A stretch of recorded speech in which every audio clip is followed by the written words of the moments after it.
একবার নবী করিম সাল্লাল্লাহু আলাইহি সাল্লামের কাছে বলা হলো, হে আল্লাহর রাসূল, আমাদের একটা লোক, একজন পুরুষ আছে আমাদের মধ্যে, একজন পুরুষ ছিল আমাদের মধ্যে। এই লোকটা অনেক নামাজ কালাম পড়তো, খুব নামাজি হিসাবে প্রসিদ্ধ। ভালো করে খেয়াল করেন হাদিসটা, খুব ভালো করে। লোকটা খুব নামাজি কালামি হিসাবে সবার কাছে পরিচিত ছিল। কি হিসাবে পরিচিত ছিল? নামাজি। অনেক বেশি নামাজ পড়তো, 5 ওয়াক্ত তো বটেই, নফল সুন্নত সব নামাজ পড়তো, নামাজি মানুষ হিসেবে পরিচিত ছিল। শুধু তাই নয়, সে অনেক রোজা রাখতো। রমজানের রোজা তো রাখতোই, এর মানে হলো সুন্নত নফল আর বহু রোজা রাখতো। সে খুব রোজাদার মানুষ হিসেবে প্রসিদ্ধ ছিল। আরো শুনেন, শুধু এখানেই ক্ষান্ত নয়, লোকটা অনেক সাদাকা করত, প্রচুর 2 হাতে দান করত মানুষকে। ভাইরা আমার, প্রচুর পরিমাণ নামাজ, প্রচুর পরিমাণ রোজা, অনেক বেশি দান সদকা করত একটা মানুষ।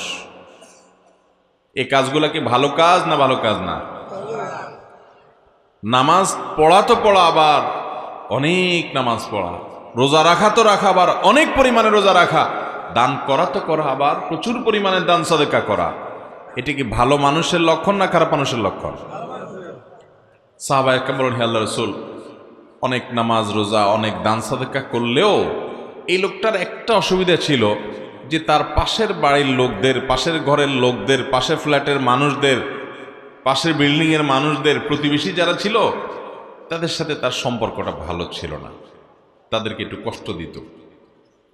এই একটা সমস্যা ছিল। এখন এই লোকটার কি হবে? আল্লাহ তাআলা তার নবী সাল্লাল্লাহু আলাইহি সাল্লামের কাছে ওহী পাঠান জিবরিলের মাধ্যমে। এই লোকটার পরিণতি কোথায়, তার ঠিকানা কোথায়, এটা আল্লাহ তাআলা নবী সাল্লাল্লাহু আলাইহি সাল্লামকে জানিয়ে দিয়েছেন। তিনি বলেছেন, তোমরা যেই লোকটাকে বলতেছো অনেক নামাজি, অনেক রোজাদার, লোকটা অনেক দান সাদকা করে, অথচ সে প্রতিবেশীকে কষ্ট দেয়, শুনে রাখো আল্লাহর ফয়সালা হয়েছে তার ব্যাপারে, সে জাহান্নামী।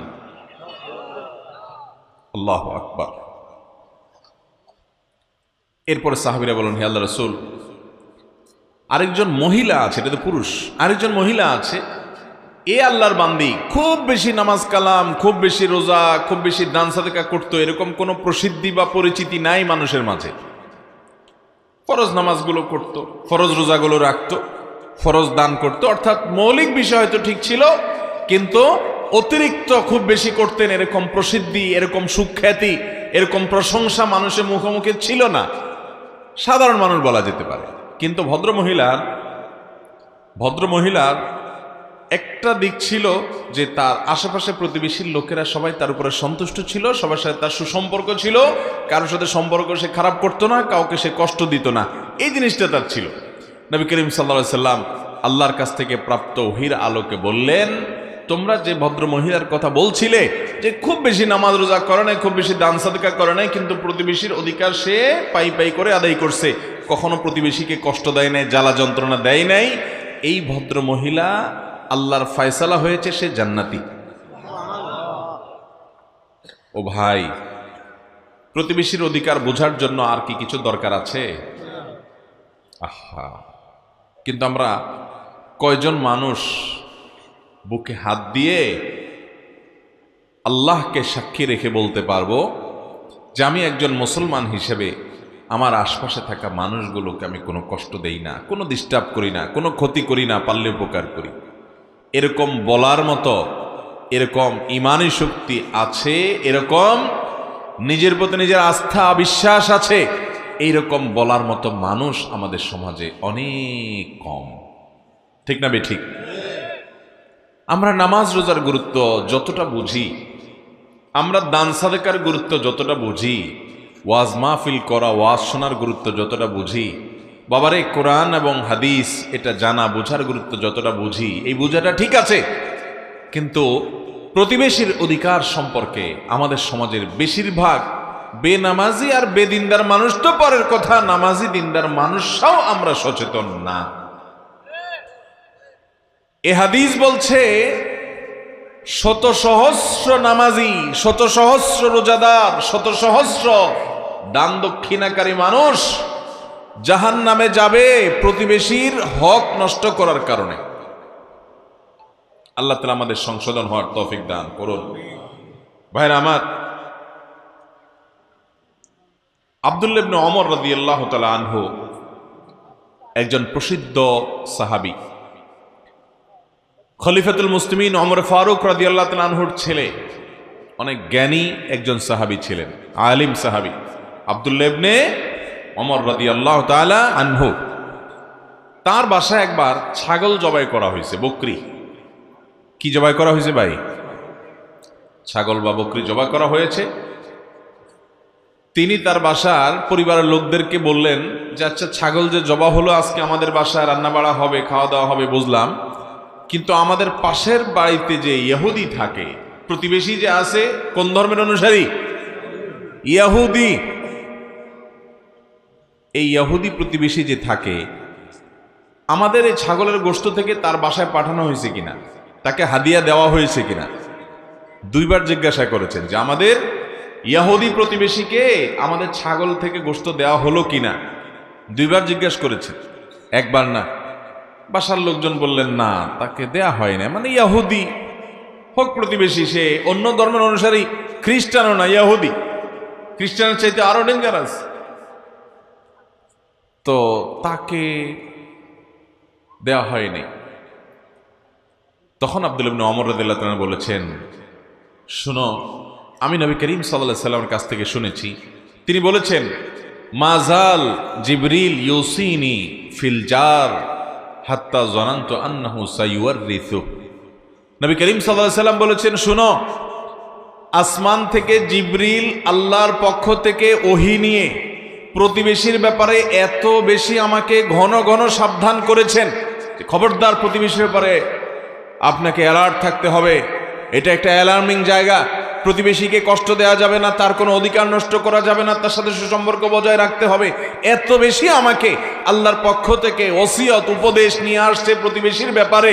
আমার তো মনে হচ্ছিল, নবী সাল্লাল্লাহু আলাইহি সাল্লাম বলেছেন যে এত বেশি, এতবার বলা হচ্ছে প্রতিবেশীর কথা, আমার তো মনে হচ্ছিল যে কখন না জানি বাপ মারা গেলে ছেলে মেয়ে যেরকম সম্পদে ওয়ারিস হয় এবং স্বামী স্ত্রী ওয়ারিস হয়, অন্যরা ওয়ারিস হয়, আমার মনে হচ্ছিল যে প্রতিবেশীর জন্য মানুষের পরিত্যক্ত সম্পত্তিতে একটা হিস্সা ঠিক করে দেওয়া হবে এবং সেও ওয়ারিস হয় কিনা, আমার সেই চিন্তা হয়ে গেছে। মানে এত গুরুত্ব দেওয়া আছে আল্লাহর তরফ থেকে জিবরিলের মাধ্যমে প্রতিবেশীর ব্যাপারে।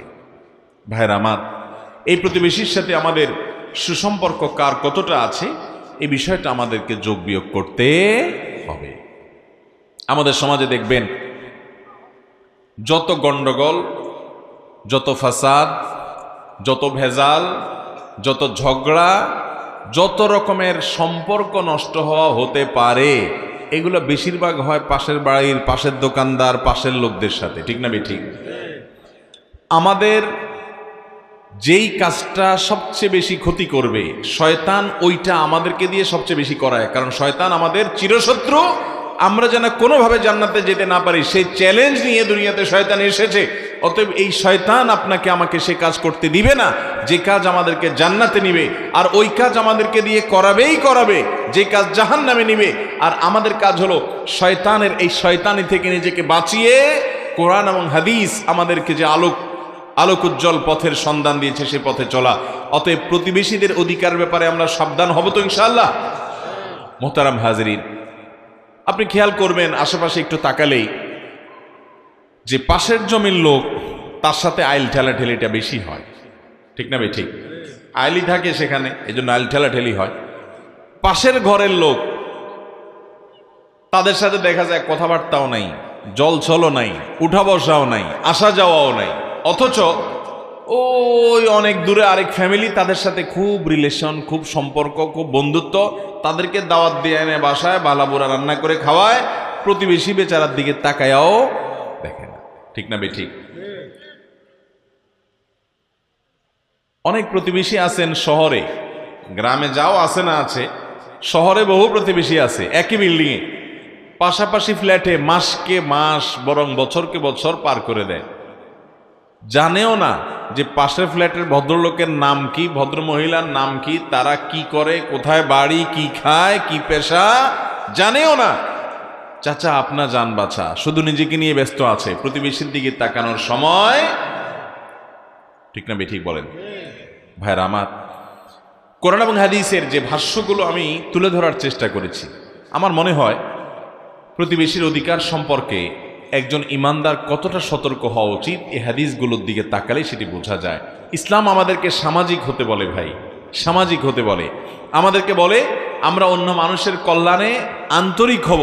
আমরা শুধু নিজের চিন্তা করব না, আমরা অন্যের চিন্তাও করব। আমি আমার চিন্তা করব, আমার আশপাশের লোকদেরকে নিয়ে ভাববো, তাদের কল্যাণ কামনা করব। এরকম যখন সবার কল্যাণকামী আপনি হবেন, তখন আল্লাহর প্রিয় বান্দা হতে পারবেন। দেখুন, শুধুমাত্র ইবাদত বন্দিগি যদি মানুষ জান্নাতে যেতে পারত, হাদিসে বর্ণিত এই লোকটা জান্নাতে চলে যেতে পারত। ইবাদত বন্দিগি মূল, সেটা তো করতেই হবে।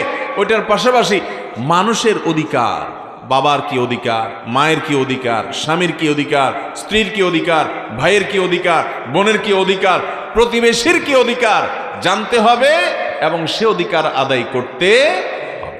ভাইরা আমার, তাহলে আজকের এই মাহফিল থেকে আসুন আমরা একটা চ্যালেঞ্জ গ্রহণ করে উঠি। সেটা হলো, পৃথিবীর যেখানেই আমি বসবাস করি না কেন, যেখানেই আমি থাকি না কেন, আমার আশেপাশে থাকা লোকদের সাথে সম্পর্ক ভালো রাখাটা আসলেই কঠিন। দূরের লোকদের সাথে সম্পর্ক ভালো রাখা সহজ, কাছের লোকদের সাথে সম্পর্ক ভালো রাখা কঠিন। কারণ কি? কারণ হলো একসাথে থাকতে গেলে তার দোষ ত্রুটি আমার নজরে পড়ে, তার দ্বারা আমার হয়তো একটা ক্ষতি তার অজান্তে হয়তো হয়ে যায়, তখন সম্পর্ক নষ্ট হয়, ঝগড়াঝাটি হয়, টুনটান হয়, কথা বাড়াবাড়ি হয়, ঠিক না ঠিক? আর এই জায়গাটাতে আমাকে চ্যালেঞ্জ নিতে হবে যে আমার প্রতিবেশী, আমার আশেপাশে থাকা লোক আমার যদি অধিকার নষ্ট করে, আমাকে যদি কষ্ট দেয়, তার জ্ঞাতসারে কিংবা অজ্ঞাতসারে, জেনে বা না জেনে, বুঝে বা না বুঝে, উনি যদি কষ্ট দেয়, আমি চ্যালেঞ্জ নিব জান্নাতের পথযাত্রী হিসেবে আমি কখনো আমার আশেপাশে থাকা প্রতিবেশীকে কষ্ট দেব। আল্লাহ আমাদেরকে আমল করার তৌফিক দান করুন। চেষ্টা করবো তো ইনশাআল্লাহ। আসুন একটু পাক্কা নিয়ত করে ফেলি ভাই, আমাদের কোন প্রতিবেশীকে আমরা কষ্ট দেব। ইয়াহুদি, চিন্তা করেন, মুসলমান না, ইয়াহুদি প্রতিবেশী। আল্লাহ নবী সাহাবী তাদের ব্যাপারে পর্যন্ত সাবধান আছেন। আমাদের আশেপাশে থাকা হিন্দু কিংবা অন্য ধর্মের মানুষ যারা আছেন, কয়দিন আমরা আমাদের প্রতিবেশী হিসাবে তাদের বাসায় হাদিয়া পাঠিয়েছি, আপনি চিন্তা করেন তো। একটু হাদিয়া, একটু খাবার পাঠিয়েছেন, একটু উপহার পাঠিয়েছেন, এগুলো আমরা চিন্তাও করি না। মুসলমান আখলাক, আচরণ, ম্যানার্স, মানুষের সাথে আচরণ, মানুষের অধিকার, এগুলো ছাড়া একজন মুসলমান পূর্ণাঙ্গ মুসলমান হওয়ার কোনো পথ খোলা নাই। আমি বারবার বলার চেষ্টা করি, এই কোরআনে নামাজ সম্পর্কে এত খুলে খুলে, এত ডিটেইল আল্লাহ তাআলা বলেন নাই। এজমালি কথা বলেছেন, পাইকারি কথা বলেছেন, খুলে খুলে বলা হয়েছে হাদিসে।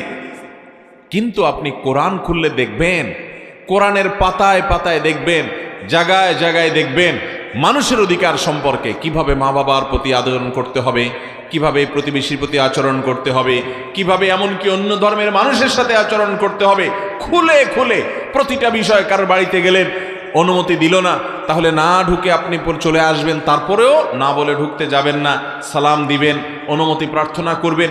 আপনি এভাবে দেখবেন ম্যানার্স এবং আখলাক, এমন আচরণ এই কোরআনের পৃষ্ঠায় পৃষ্ঠায় শেখানো হয়েছে। আজ পৃথিবীতে মুসলমানদের মধ্যে নামাজ কালাম পড়া মানুষ পাওয়া গেলেও আখলাকওয়ালা, মানুষের অধিকার আদায়ে সচেতন সতর্ক মুসলমান পাওয়া যায় না। আমরা ভালো মুসলমান হওয়ার চেষ্টা করব তো ইনশাআল্লাহ। আল্লাহ রাব্বুল আলামিনের কাছে আসুন দোয়া করি যে আল্লাহ, আমরা আমাদের যত প্রতিবেশী আছে, আমার ডানে, আমার বামে, আমার সামনে, আমার পেছনে, সবসময় প্রতিবেশীদের ব্যাপারে আমরা আন্তরিক হব, খোঁজ খবর রাখবো, তাদের হকগুলো আদায় করবো চেষ্টা করবো তো ইনশাআল্লাহ। শর্টকাটে জান্নাতে যেতে পারবেন, শর্টকাটে জান্নাতে যেতে পারবেন। মৌলিক কাজগুলো সব ঠিকঠাক রাখবেন, কোনো মানুষের অধিকার নষ্ট করবেন, ব্যাস, খুব শর্টকাটে জান্নাতে যেতে পারবেন। আমলের পাহাড় নিয়ে দাঁড়িয়ে আছেন, অনেক আমল করেন, কোরআন খতম করেন, জিকির আজকার করেন, তাসবিহ তেলাওয়াত করেন, দোয়া দুরুদ করেন, বহুত আমল আছে, মাগার মানুষের অধিকার আদায়ের ব্যাপারে আপনার খোঁজ খবর। কোরআন এবং হাদিস সম্পর্কে আমার ক্ষুদ্র যতটুকু ধারণা এবং ইলম হয়েছে, সে আলোকে আমি বলতে পারি ভাই, জান্নাত বহুদূর। মহব্বত ইনশাআল্লাহ। দেখেন, প্রতিবেশী, তার সাথে আমাদের অনেক ঝামেলা হতেই পারে, কারণ সে পাশে থাকে। আর এই জায়গাটাতেই আমাকে কি নিতে হবে? চ্যালেঞ্জ নিতে হবে। আমরা যখন বাসে কোথাও যাতায়াত করি, চেয়ার কোচে বা এই জাতীয় কোনো গাড়িতে, আপনি খেয়াল করবেন অনেকে দেখা যায় যে বাসের যখন বসে আছেন আপনি, আপনার পাশের সিটেলা কিন্তু আপনার প্রতিবেশী, 6 ঘন্টার প্রতিবেশী, 5 ঘন্টার প্রতিবেশী, পাশাপাশি যাচ্ছেন, ঠিক না ঠিক? পুরো বাসের যত যাত্রী আছে, এই যাত্রীদের মধ্যে আপনার পাশের সিট, আপনার সামনের সিট, আপনার পিছনের সিটে যে যাত্রীরা, তাদের অধিকার অনেক বেশি, কারণ তারা আপনার প্রতিবেশী যাত্রী, অন্যরা একটু দূরের যাত্রী। কথা কি বুঝাইতে পারছি?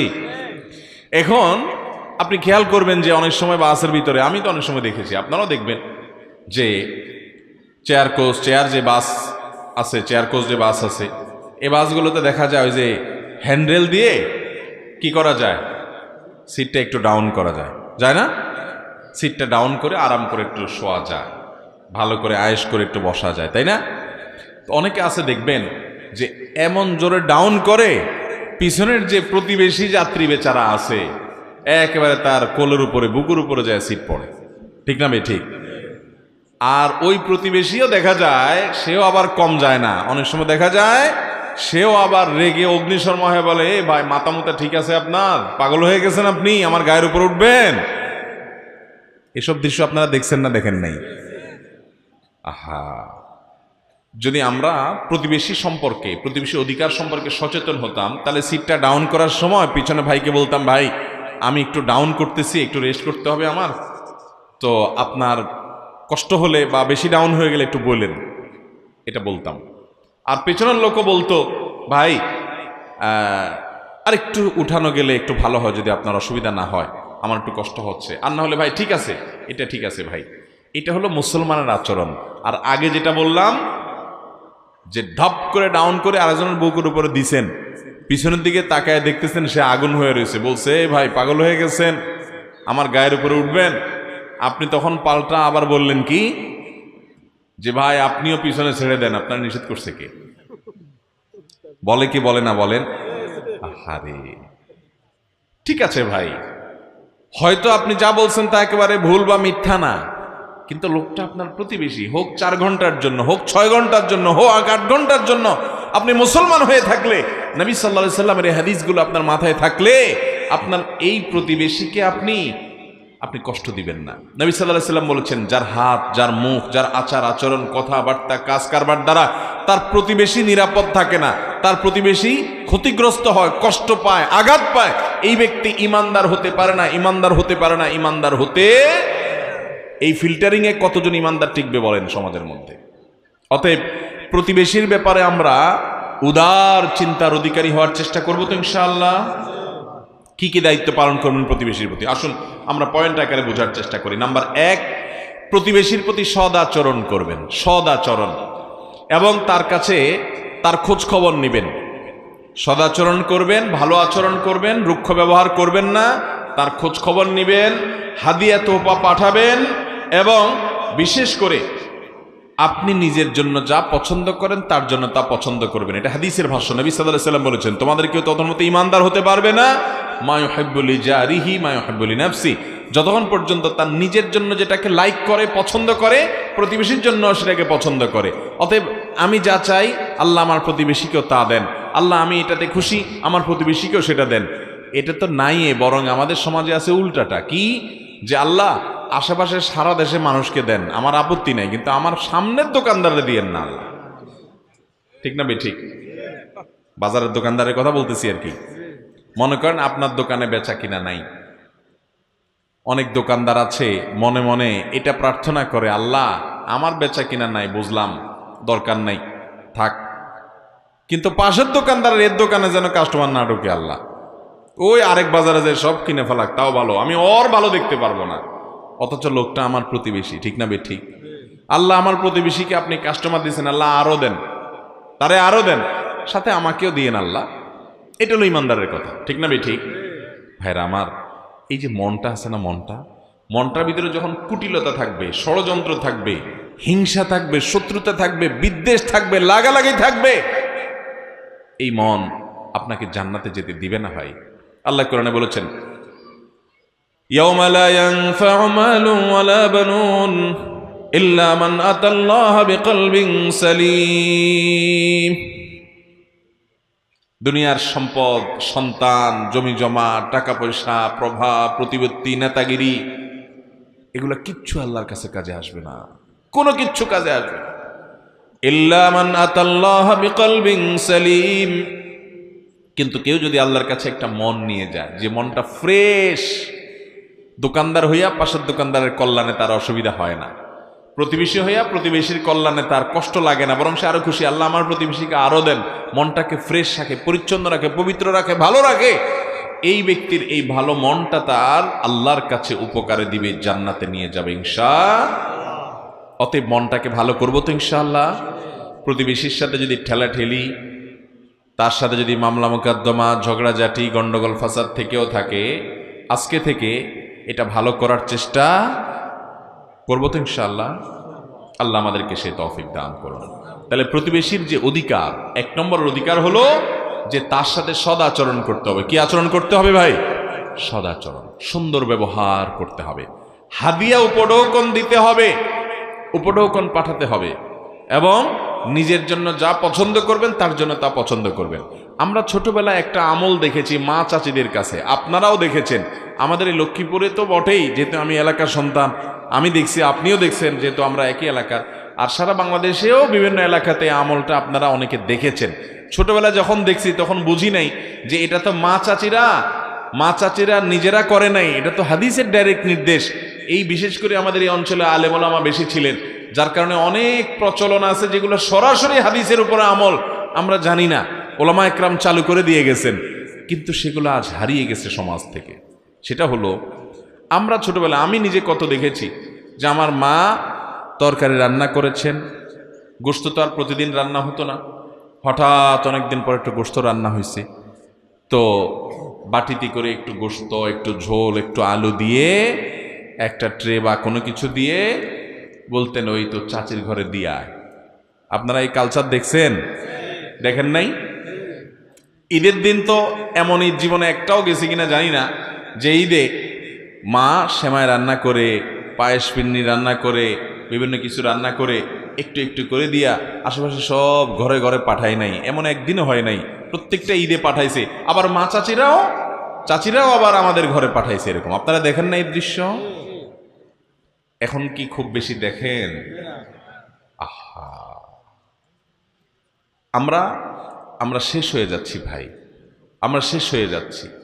নবী করিম সাল্লাল্লাহু আলাইহি সাল্লামের স্পষ্ট একটা হাদিস, এই হাদিস যখন পড়লাম আমি, তখন আমি অবাক হয়ে গেলাম, হায় হায়, এই হাদিসের উপর আমলই তো আমাদের মা চাচিরা করতো। হাদিস পাইল কোত্থেকে? ওলামা একরাম অধ্যুষিত এলাকা বৃহত্তর নোয়াখালী, তারা ঘরে ঘরে হাদিসের উপরে আমলগুলোর প্রচলন দিয়ে গেছেন। মানুষ জানতো না যে এটা নবী সাল্লাল্লাহু আলাইহি সাল্লামের নির্দেশ, কিন্তু চমৎকার একটা সৌন্দর্য ছিল। এটা শুধু এই এলাকা নয়, সারা দেশেই হয়তো ছিল, কিন্তু আমরা এলাকা বেশি দেখেছি, এটা ঘরে ঘরে দেখেছি। একেবারে আজন্ম কৃপণ মানুষ যে, সেও প্রতিবেশীর বাসায় কিছু দিত।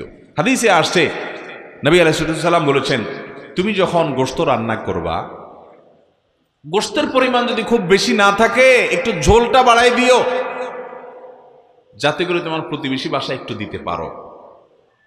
প্রতিবেশী বাসায় যেন একটু দিতে।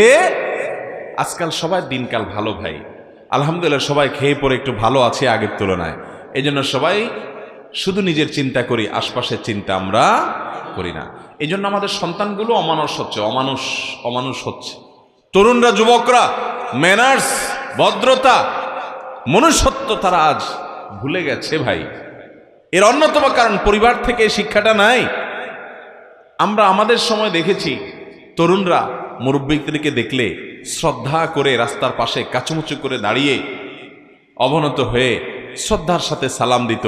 লোকটা কি পয়সাওয়ালা, ক্ষমতাওয়ালা, কে, এটা দেখার বিষয় না, লোকটা একজন বৃদ্ধ মানুষ, বয়স্ক মানুষ, সম্মান করত।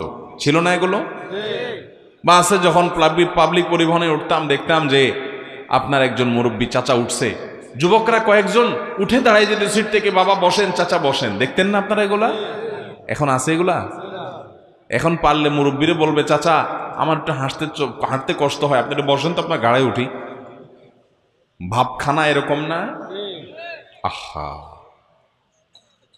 ঢাকার এক রিকশাওয়ালা চাচা একবার খুব দুঃখ করে আমাদের পরিচিত এক সাংবাদিক ভাই তার ঘটনা লিখছিলেন।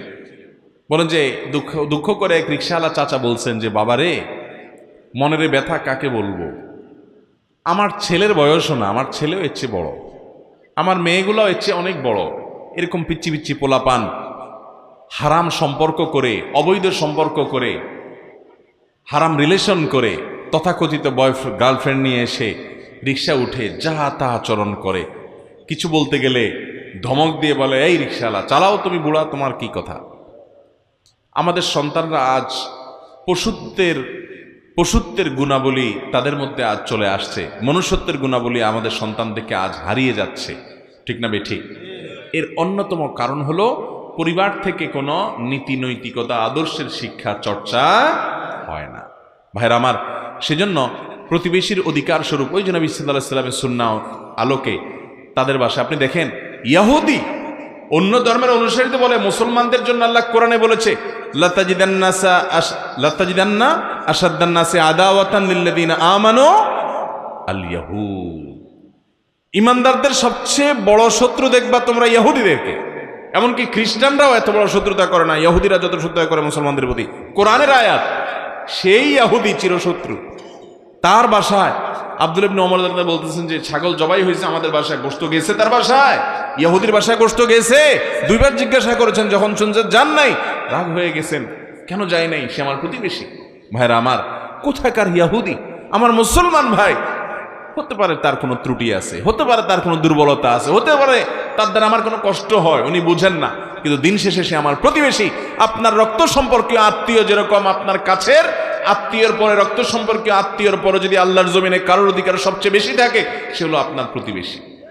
অতএব প্রতিবেশীর প্রথম অধিকার হলো তার প্রতি সদাচরণ করা, হাদিয়া তোফা দেওয়া, উপহার উপঢৌকন দেওয়া, খাবার দাবার পাঠানো, সুন্দর কথাবার্তা বলা, তাদের কল্যাণ চাওয়া, তাদের উপকার চাওয়া, তাদের ক্ষতি না চাওয়া, যে আমার প্রতিবেশীর ভালো কিছু হোক। এটা আদায় করবো তো ইনশাআল্লাহ। নাম্বার 2, প্রতিবেশীর কোনো প্রাইভেসি নষ্ট করা যাবে না। তাদের কোনো ব্যক্তিগত বিষয় যেগুলো ছিদ্রান্বেষণ করলে জানলে তাদের ব্যক্তিগত অধিকার নষ্ট হয়, সেগুলো নষ্ট করা যাবে না। আপনি খেয়াল করবেন, গ্রামে শহরে সব জায়গায় প্রতিবেশীর যদি কোনো দুর্বল কোনো পয়েন্ট পায়, তো অনেকে আছে দেখবেন কান খাড়া করে শুনে রাখে, ঠিক না বে ঠিক?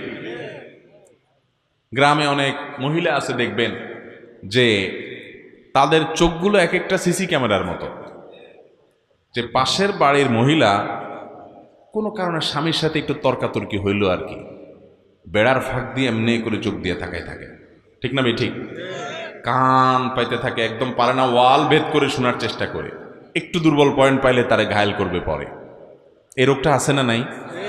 ভাইরা আমার, কারোর বাসা বাড়িতে উকি মারে, যে উকি হাদিসে আসছে ওর চোখ তুলে ফেলার মতো অপরাধ করছে, এত বড় ডেঞ্জারাস অপরাধ। কিন্তু অপরাধটা অনেকেই করে, কি করে না?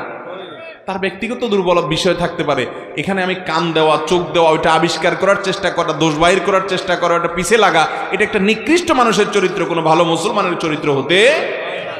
অতএব প্রতিবেশীর অধিকারের মধ্যে থেকে এটাও গুরুত্বপূর্ণ যে তাদের ব্যক্তিগত বিষয়গুলোকে খুব হেফাজত করার চেষ্টা করা।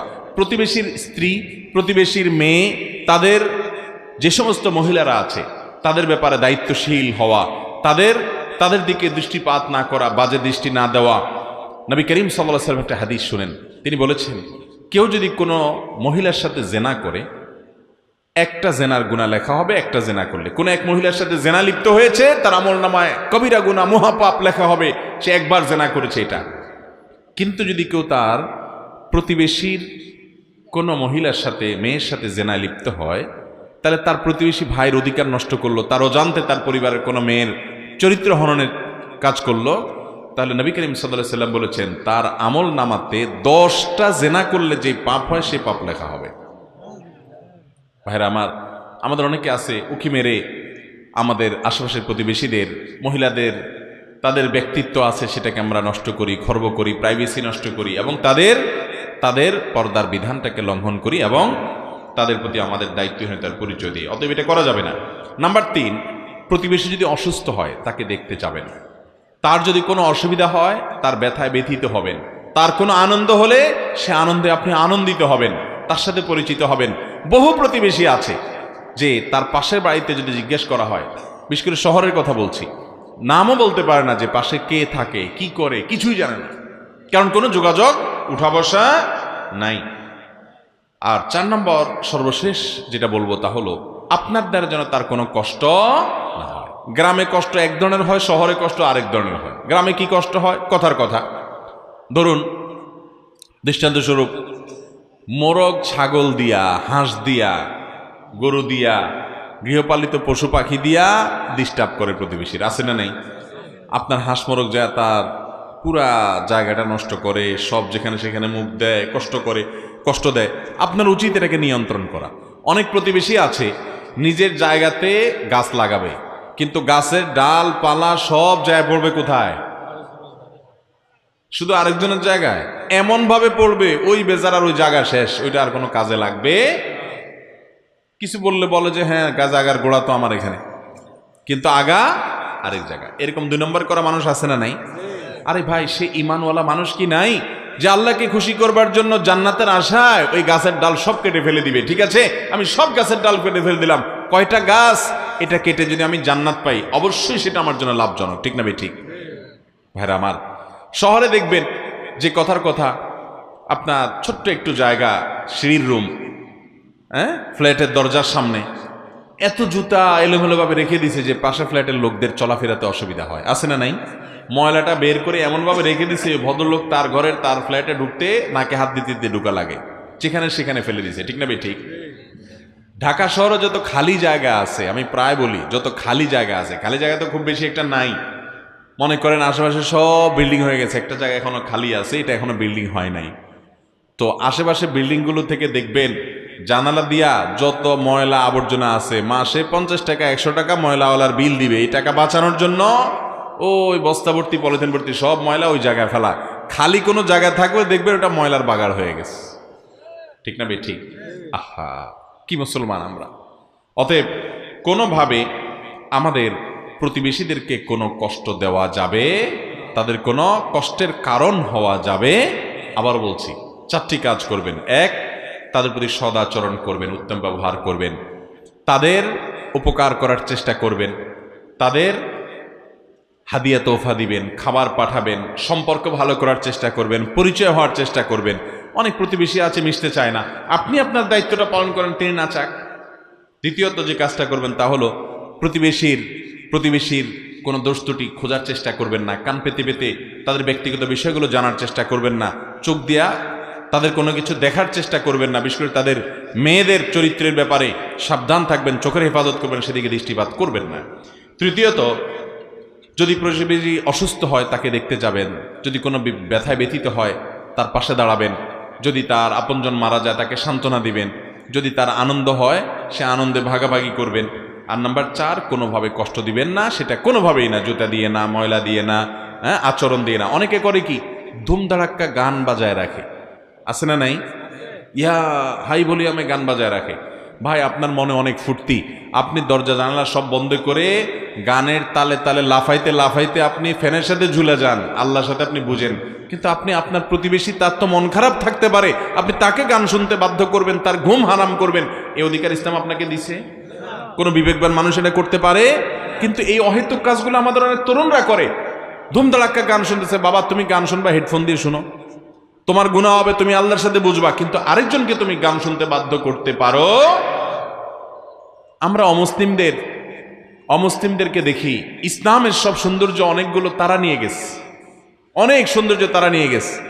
আপনি উন্নত অনেক দেশে যাবেন, জাপানে যাবেন, বিভিন্ন দেশে যাবেন, দেখবেন সবাই হেডফোন দিয়ে কথা বলে, এবং কথা বলার সময় মুখে হাত দিয়ে কথা বলে, কেউ কারো ডিস্টার্ব করে না, একটু জোরে কথা বলে না যে কারোর ক্ষতি হবে কিনা, কারোর কষ্ট হবে কিনা। আমাদের দেশে দেখবেন মুসলমানের সন্তান, লজ্জা লাগে, কোরআন হাদিসের এত বিবরণ যাদের জন্য রয়েছে, এত ওয়াজ মাহফিল তারা শুনে, আমল তাদের মধ্যে না, কি লাভ হবে এই মাহফিল শুনে যদি নিজেকে পরিবর্তন করতে না পারেন? এজন্য বলেছি, আগেই বলেছি, এখান থেকে প্রতিজ্ঞা করে উঠবেন, আমার জীবনকে পরিবর্তন করব ইনশাআল্লাহ, প্রতিবেশীকে কষ্ট দেব।